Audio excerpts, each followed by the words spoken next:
Assalamualaikum warahmatullahi wabarakatuh. Alhamdulillah, jumpa lagi dengan Marwanto. Di sini saya mau bahas tentang jadi konten kreator, dan saya langsung bikin tiga channel YouTube dalam satu waktu. Kenapa tiga? Ya namanya juga istri kan tiga. Kalau satu namanya Iswan. Ya nggak bro? Lagi ngapain bro? Lagi konten bro. Biasa. Biar komit bulan. Ya, ada tuh, itu lagi depan. Konten bro. Biasa. Kita hobi tanaman kayak gini. Yang penting konten. Semangat bro, bulan. Nah, pertama saya akan bahas tentang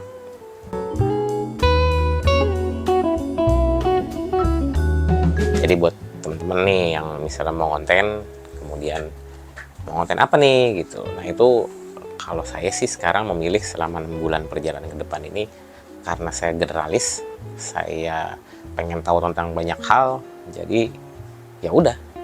Jadi karena tiga itu saya bagi. Jadi saya secara personal, mungkin nanti kontennya vlog, kemudian untuk masalah usaha di packaging ada sendiri channelnya KRDS, hobi seri tanaman ada Aliandra Plant. Jadi memang itu saya sebut jadi tiga. Jadi nggak saya taruh dalam satu tempat. Dan memang ada pengalaman dulu itu memang ketika don't put all your eggs in one basket ya. Nah itu istilah yang namanya diversifikasi. Jadi mungkin di orang pemain saham atau apa namanya kripto itu udah tahu lah kalau misalnya harus diversifikasi nih biar risikonya tidak besar. Nah di YouTube atau di konten ini saya juga membuat tiga, dan memang ya itu yang saya lakukan, meminimalisir resiko. Kemudian yang selain itu saya juga udah melihat ya dari masa lalu, saya mereview, saya kan suka journaling, menulis lah tentang refleksi diri. Itu memang untuk menjadi spesialis saya memang bosenan. Jadi untuk generalis itu memang lebih menarik dan lebih bisa melihat fundamental dari permasalahan.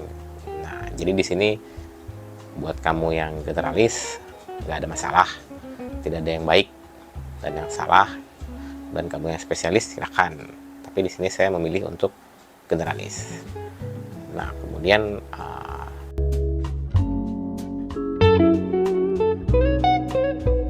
untuk memulai perjalanan 6 bulan ini, yang saya garis bawahi itu pertama, saya tidak menggunakan TikTok. Alasannya kenapa? Algoritma lebih bagus, iya. Cuman kalau menurut saya tuh annoying ya. Jadi kalau misalnya di TikTok itu kalau saya nginstal nih, itu suka ada muncul notif gitu kan. Dan itu entah gambarnya atau beritanya itu kadang-kadang nggak enak lah dilihat atau dibaca gitu. Jadi dari situ saya bilang, wah ini terlalu apa ya, ekstrim lah. Walaupun algoritmanya canggih, tapi saya kurang suka, akhirnya saya delete dan mungkin fokusnya hanya ke YouTube sebagai utamanya, kemudian Instagram dan Facebook hanya sedikit lah. Kemudian juga saya juga coba untuk nggak membahas tentang apa namanya, sesuatu yang apa ya, gibah lah, ngomongin orang gini gitu. Itu ada rules yang saya pagerin lah, karena memang lebih menarik ngomongin ide gagasan dibandingkan ngomongin orang itu. Dan itu saya coba apa ya, pagerin gitu beberapa rulesnya. Mungkin terlihat idealis banget nih gitu, cuman ya memang saya mulai konten 6 bulan ini memang saya harus tahu batasannya gitu.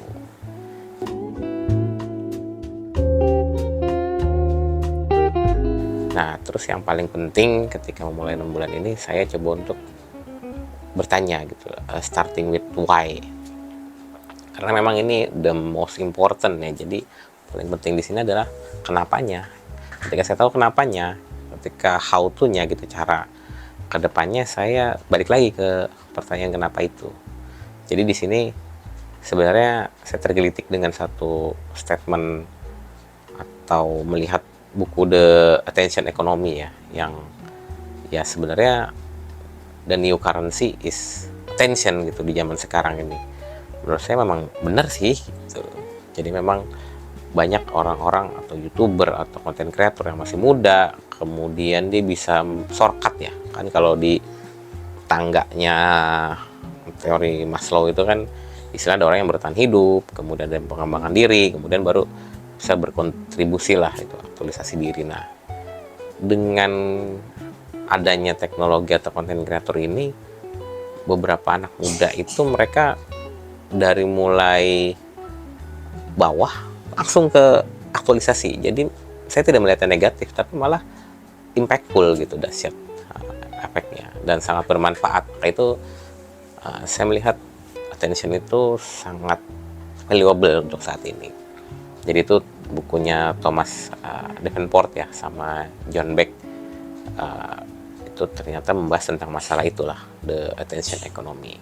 Jadi saya coba untuk mempelajari dan mengamalkan, dan kayaknya emang untuk building attention ini harus menjadi content creator, making content. Terus sebenarnya yang paling realistis, kenapa saya mulai perjalanan bulan ini? Ya karena mau kerja apa lagi gitu kan. Umur udah 40 tahun. Masa saya ngelamar kerja atau apa gitu, kayaknya nggak lucu gitu. Apalagi di kurikulum PT saya kan berapa tahun itu polos ya. Dari 10 tahun apa 15 tahun gitu loh. Jadi tidak pernah bergabung di perusahaan secara profesional gitu, office hour.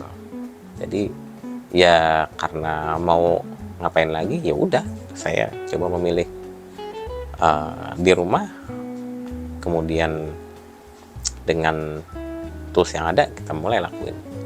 Dan yang terakhir, starting with why saya adalah saya coba untuk meng-connecting the dots ya. Jadi saya coba review saya itu apa sih, self awareness-nya gitu loh. Sebelum saya ngomongin developing, saya perlu kenalin diri saya sendiri gitu. Dan ternyata emang dari dulu emang saya punya kelebihan di public speaking. Dan kemudian ditambah lagi saya sempat mengemban sekolah itu kan di kuliah ya, di desain grafis. Di sana kan ada mata kuliah fotografi gitu. Kemudian ada mata pelajaran editing. Nah, di situ saya belajar. Kemudian ketika kuliah dan lulus kuliah itu saya sempat bekerja paruh waktu lah menjadi fotografer, videografer gitu.